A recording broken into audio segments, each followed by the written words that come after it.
Thank you, Mr. Speaker. I yield such time as he may consume to the gentleman from Virginia, Mr. Cline. The gentleman is recognized. Thank you, Mr. Speaker, and I thank the gentleman from Arizona for introducing this important bill. You know, it's no surprise that House Democrats are once again standing against the wishes of the American people. The voters voted on November 5th. They voted for Donald Trump to be president. You know, they're seeking to stop Donald Trump's administration from doing anything, even before it starts. Last week, it was judges. They didn't want the incoming administration to look forward and appoint judges to fill vacancies. Now, they don't want the incoming administration to be able to look backwards and stop the flurry of last-minute regulations that are coming out of this Biden White House. Midnight rules issued in the final days of a president's term. You know, the Democrats should listen to the voters, and that's their failure to listen to the voters is why, for the next 2 years, they're going to have a timeout. Their tantrums are not going to be listened to anymore because the voters have given them a timeout.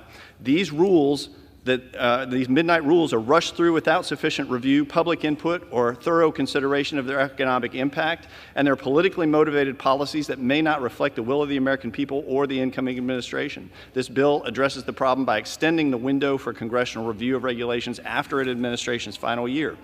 It's vital because it would allow Congress to undo the onerous rulemaking of the Biden administration here in the last days. Rules related to the Green New Deal, environmental regulations that heavily rely on renewable energy transitions and increase the cost of everyday products for Americans, or rules promulgated by the ATF that significantly curtail the Second Amendment rights of law-abiding citizens. It's about ensuring transparency and accountability in our regulatory process. It's about giving the American people a voice through their elected representatives.